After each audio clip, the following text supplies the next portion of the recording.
My name is Dingo Omakron. I was just picked up by the producers not more than 3 hours ago from the country club.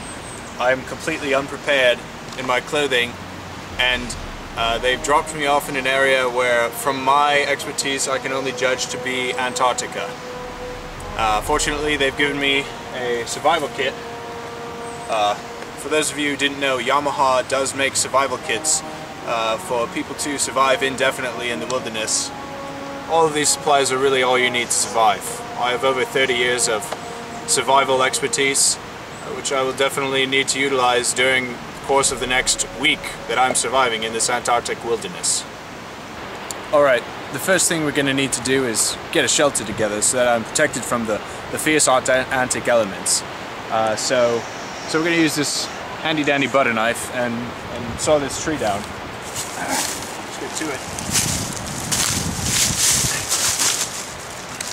Alright, I finally got the tree down right here. It only took me about 10 minutes to saw it down, so now we're just going to haul it away and begin to construct a shelter out of it. So here we go.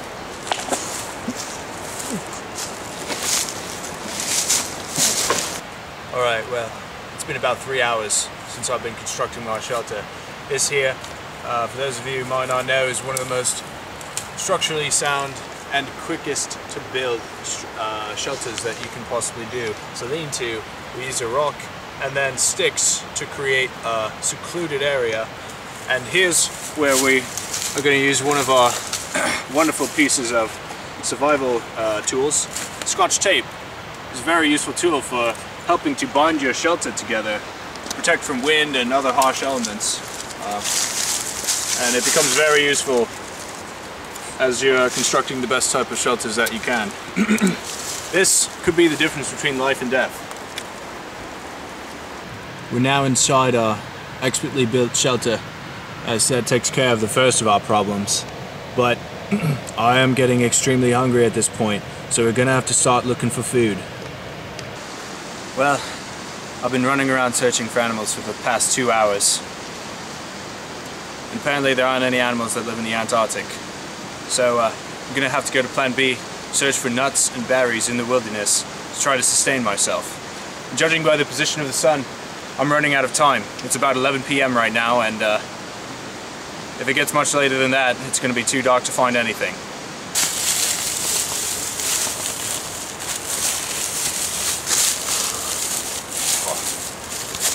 Brilliant! Chewy bar. For those of you who don't know, these grow all over the Antarctic wilderness, and you can pretty much find them if you know where to look. So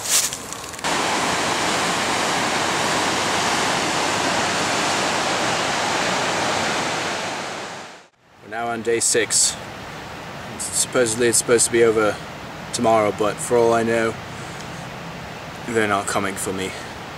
This fever, Antarctic fever, in addition to the lack of food and drinking excessive amounts of contact solution, has put me in a state of near death.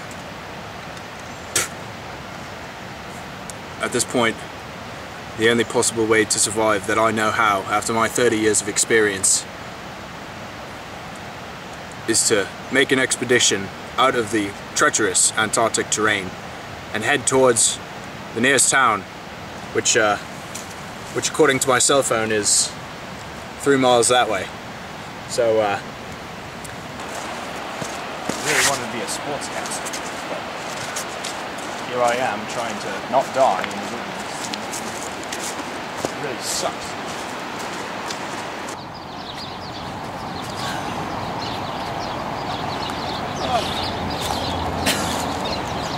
Well, looks like we finally made it to civilization.